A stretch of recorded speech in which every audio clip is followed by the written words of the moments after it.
Now you sit in a chair in the southern part of Stockholm and you are swaying. What brings you here? That is the wildest story. I'm dancing. See, Count Basie's band had just come out of retirement, that morning for Count Basie's death, and they opened up at a place called the Red Parrot in New York City. So all the dancers and musicians walking them back into the public, we went there.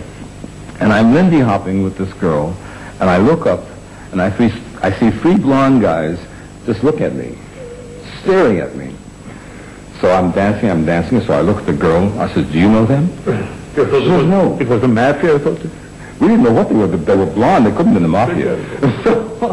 So we danced another side, and there they were again.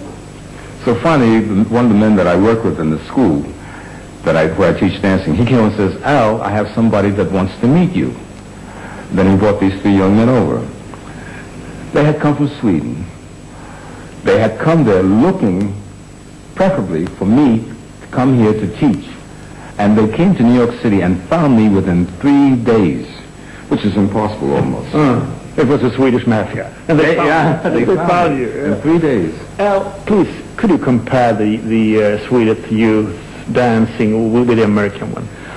Well, the Swedish youth is, at their enthusiasm, is comparable to the enthusiasm that we had during the 40s and the late 30s.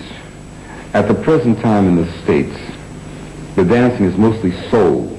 Donna Summers, Richie James, the videotape kind of stuff. Mainly because of the fact that we don't have big dance halls anymore, and the big bands are almost non-existent.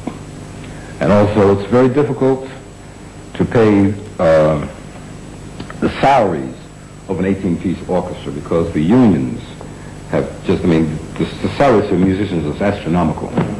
You were talking about dance halls. What was the famous Savoy? Was it Ballroom or? Savoy was a ballroom. It was a block long. The Savoy was number one. Roseland, that's where I learned to dance, the Lindy Hop. The Roseland Ballroom, which still is in existence, that's in Midtown Manhattan. That was number two. But then you had myriads, many ballrooms all over the town. Brooklyn, the Bronx, and Long Island. And the big bands were well supported.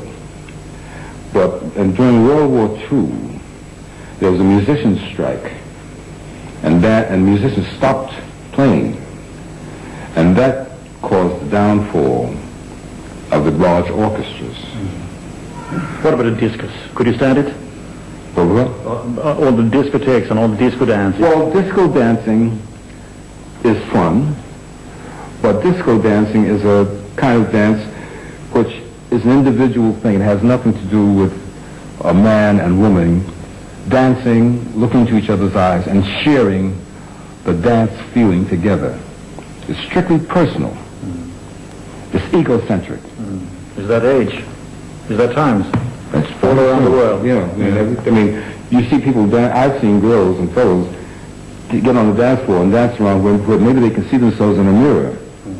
And they just dance in front of the mirrors to see how good they look. Yeah. Finally, I am 64 years old, still dancing. Right. For 60 years now. And you would be dancing for another 20, 25 years. If I can still walk.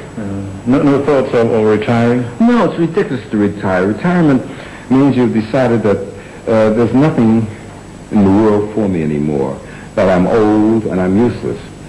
And I believe you're useless only when you think you are.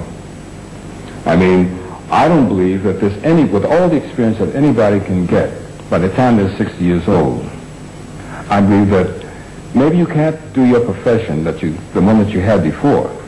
But there's always something that you wanted to do that possibly you may not become a great success at it, but at least this time you can try. Because you're on your pension, so you can afford to sit back and say, well, I tried anyway. So to all the pensioners in Sweden and Europe, you would give them advice, step up dancing. Step-up dancing? Is that so? Sure. Keep on moving. Don't stop. Keep on moving. Keep on moving. As they used to say, keep on trucking. That's the dance we used to do. Trucking. That's that. That's right. Sista frågan. Kan du kort beskriva sin karriär? Okay.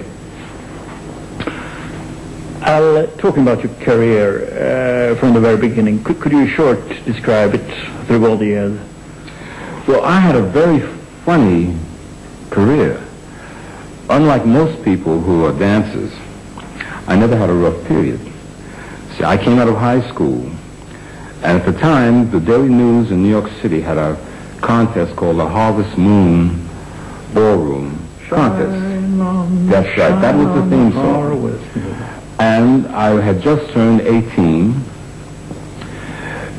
and I entered the contest. I won first prize. My very first professional job was in the Cotton Club. From there, I went to Radio City. From there, I went on the road. I traveled for I toured for about 6 or 7 months. I came back to New York. I went into a Broadway play with Bill Bojangles Robinson called The Hot Mikado. And that lasted for 2 years. And so I have had a charmed life in show business. And you met them all, Louis Armstrong, Judy Garland, everybody. That's what I can sit back and smile. Maybe there are no big stars over my name, but I know them all, and I've been with them socially, and I have very pleasant memories.